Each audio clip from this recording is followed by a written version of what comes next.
Agora no ar, no Pod Tribuna, da Tribuna do Sertão. Bem-vindos a esta nossa conversa.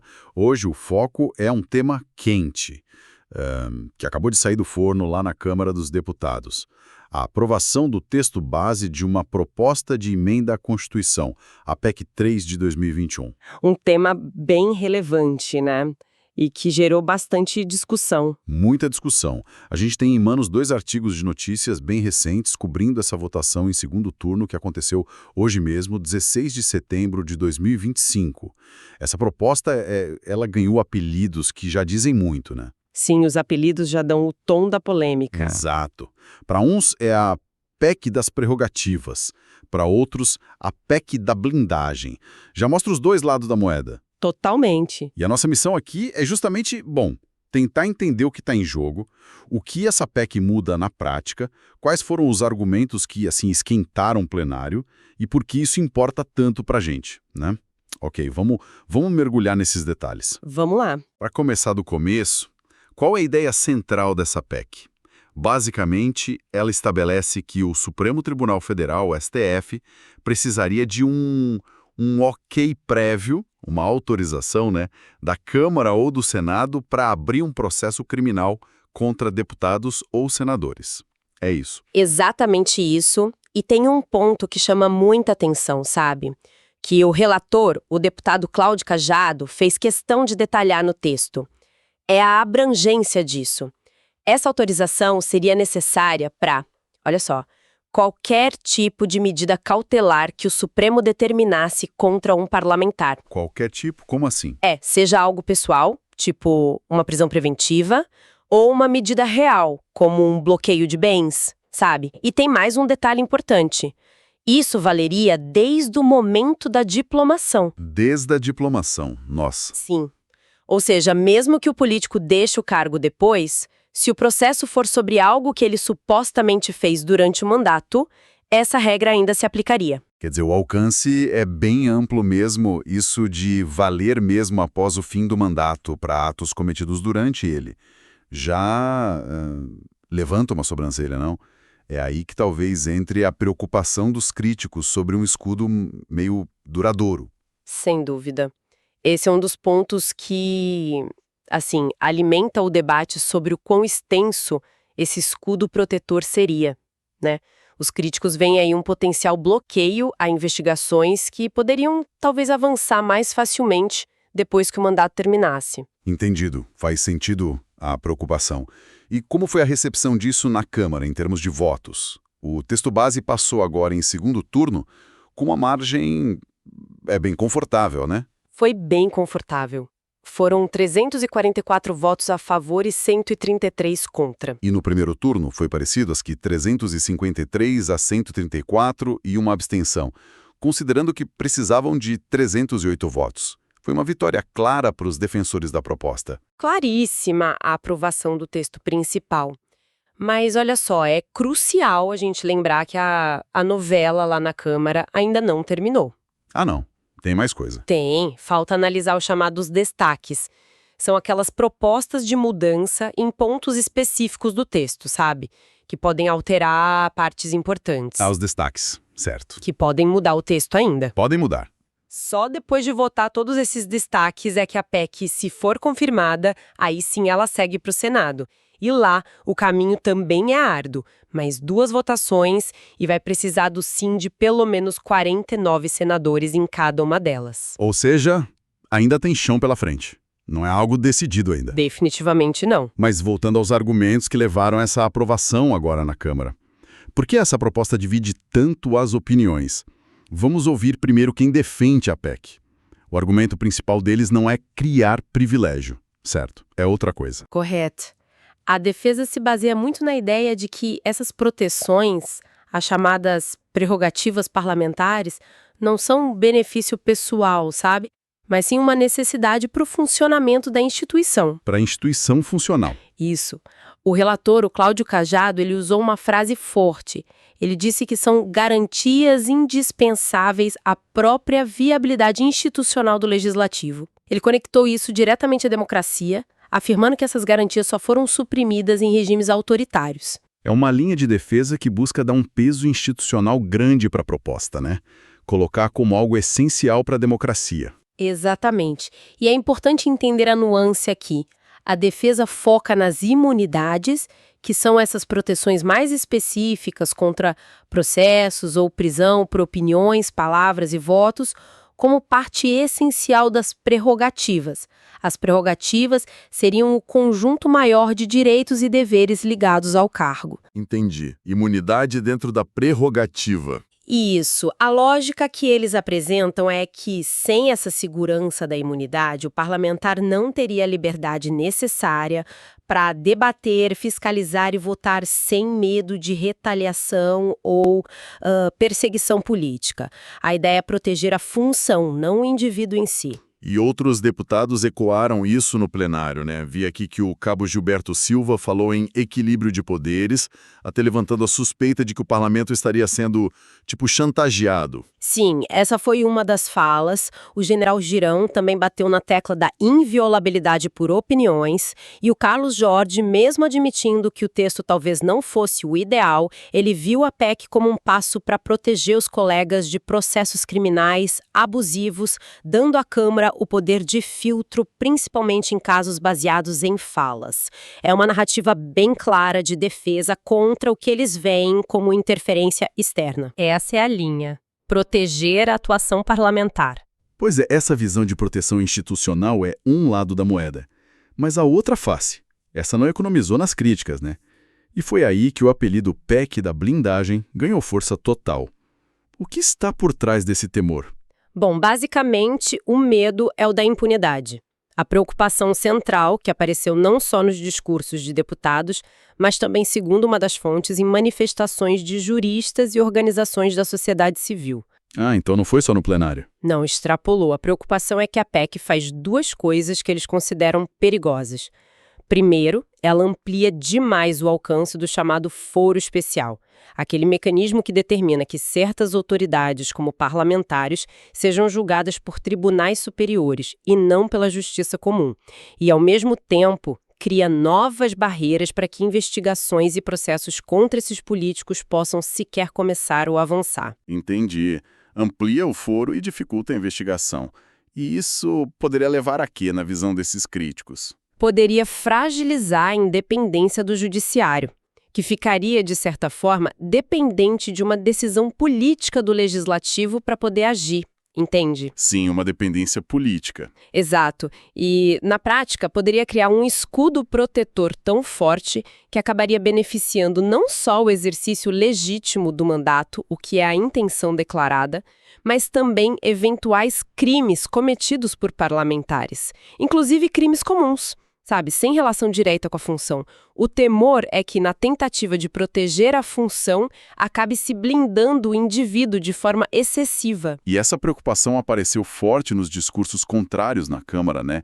A deputada Thalira Petroni, líder do PSOL, foi bem enfática. Ela disse que imunidade não pode ser absoluta e que essa não é a agenda que o Brasil espera. Foi direto ao ponto. E ela tocou num ponto bem sensível.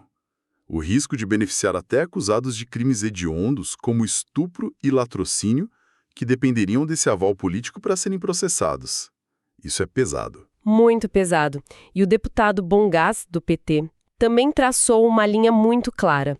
A imunidade parlamentar não pode ser confundida com impunidade parlamentar. Para ele, não se justifica essa necessidade de autorização do Congresso para investigar e punir. É a separação entre o que ele vê como proteção legítima e o que seria um excesso que leva à impunidade. Faz sentido a distinção que ele faz. E teve mais gente pesando a mão nas críticas, né? O Túlio Gadelha, da Rede, chegou a chamar o texto de crime contra a democracia, sugerindo que algo precisaria mudar, mas não dessa forma. Uma crítica bem forte também. Já o Luiz Carlos Rauli, do Podemos, trouxe uma perspectiva mais pessoal, quase um testemunho.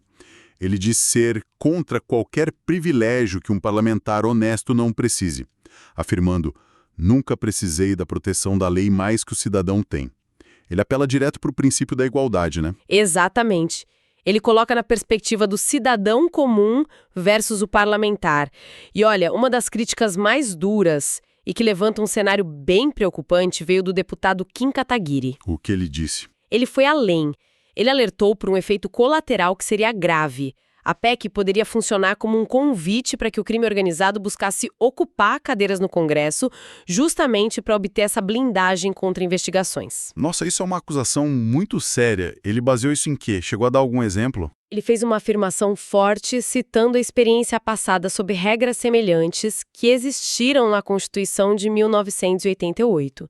Segundo ele, naquele período, nenhuma autorização para investigar parlamentares teria sido concedida pelo Congresso. Nenhuma. Nenhuma, zero. Foi o que ele afirmou. Por isso, ele usou aquela metáfora impactante.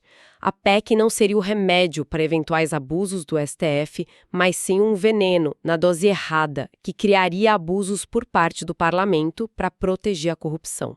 A frase dele foi: o que está sendo votado é a diferença entre o remédio e o veneno, é a dose. É um alerta sobre consequências não intencionais, mas potencialmente devastadoras. Impactante mesmo essa fala. E na mesma linha da impunidade, a deputada Duda Salabert, do PDT, também não aliviou. Disse que a PEC vai justamente beneficiar o corrupto, beneficiar o ladrão. Ela também foi bem direta. Estão sendo investigados, citando como exemplo casos de desvio de emendas. Ela questiona diretamente as intenções por trás da proposta. Pois é, e essa discussão toda sobre limites da imunidade, risco de impunidade, isso não surgiu do nada, né? Uma das fontes que a gente leu trouxe um contexto histórico bem relevante. A lembrança da Emenda Constitucional 76 de 2013. Lembra dela? Lembro sim. Foi a que acabou com o voto secreto para caçar parlamentares e analisar vetos presenciais, não foi isso? Exatamente essa. Aquilo ganhou muita força na época depois do caso do deputado Natan Donadon. Ah, o caso Donadon, claro. Ele foi preso, né? Foi condenado pelo STF por peculato e formação de quadrilha. E mesmo assim a Câmara, no voto secreto, manteve o mandato dele inicialmente. A pressão popular foi imensa contra aquilo. Foi mesmo, lembro das manifestações. E aí o Congresso acabou cedendo e mudando a regra, acabando com o voto secreto para esses casos. Isso mostra bem como a percepção pública de que as regras podem estar favorecendo a impunidade costuma gerar reação e forçar debate sobre os limites das prerrogativas. Parece um ciclo, sabe? Que ciclo? Surge um caso escandaloso ou uma percepção de abuso, a sociedade pressiona, e o debate sobre imunidade versus responsabilidade volta com tudo, como está acontecendo agora com essa PEC. Faz todo sentido essa conexão histórica. É um pêndulo, talvez. E falando em como as coisas se refletem na prática, uma das fontes deu um exemplo concreto de como essa divisão de opiniões aparece regionalmente. Trouxe os votos da bancada de Alagoas. Olha só que interessante. Vamos ver. Como eles votaram? 6 deputados de lá votaram a favor da PEC. Arthur Lira, delegado Fábio Costa, Isnaldo Bulhões Júnior, Luciano Amaral, Rafael Brito e Marques Beltrão. Talvez seguindo uma linha mais próxima da presidência da casa, que é de lá, né, o Lira. Exato, é uma leitura possível, um alinhamento. Mas, ao mesmo tempo, 2 deputados de Alagoas votaram contra, Daniel Barbosa e Paulão. E um estava ausente, o Alfredo Gaspar. Ou seja, mesmo dentro de uma bancada estadual, que muitas vezes a gente imagina que vota em bloco, o tema dividiu. É um pequeno retrato dessa briga maior que aconteceu no plenário. Perfeito. Isso mostra como a questão ultrapassa muitas vezes alinhamentos partidários ou regionais automáticos e toca em concepções diferentes sobre o papel do parlamentar e a sua relação com a justiça. Não é simples. Não é mesmo. Então, tentando amarrar tudo isso que a gente conversou, o que temos é, no fundo, aquele clássico cabo de guerra da política, certo? De um lado, a corda é puxada pela necessidade de garantir que o legislativo funcione com autonomia, que os parlamentares possam atuar sem pressões indevidas, algo visto como um pilar da democracia. E do outro lado, puxando com força igual, está a preocupação com a igualdade de todos perante a lei. O medo de que essas garantias, pensadas para proteger a função, acabem se tornando um privilégio pessoal, uma blindagem que coloque a classe política acima da justiça comum, especialmente em casos de corrupção ou crimes que nada têm a ver com a atividade parlamentar em si. Essa tensão. Exatamente. A grande questão que fica martelando é onde exatamente se traça essa linha. Como é que se garante a liberdade de atuação e expressão do parlamentar, que é essencial para o debate democrático e para a fiscalização, sem criar essa casta protegida que alguns temem? Pois é, essa é a pergunta de $1 milhão, né? Os argumentos todos que a gente ouviu na Câmara refletem justamente essa dificuldade imensa em achar o ponto de equilíbrio. Proteger o mandato sem blindar o indivíduo para tudo. Garantir a responsabilização sem abrir margem para perseguição política. É muito delicado. E a discussão não acabou, né? Não de forma alguma. A discussão dos destaques que ainda vai ocorrer na Câmara e depois toda a tramitação no Senado, com certeza vão continuar explorando essa linha tênue, buscando um ajuste fino que, como a história nos mostra, é incrivelmente difícil de alcançar e raramente satisfaz a todos. Isso nos leva, talvez, a uma reflexão final, que vai até um pouco além dessa PEC específica. Como é que uma sociedade consegue calibrar isso, né? De um lado, a necessidade de proteger seus representantes eleitos de pressões indevidas, sejam elas políticas, econômicas ou até mesmo, como alguns argumentam, do próprio sistema de justiça. Sim, essa proteção é um ponto. E do outro lado, a exigência fundamental de que esses mesmos representantes respondam por seus atos como qualquer outra pessoa, principalmente quando se fala de crimes comuns ou desvio de dinheiro público.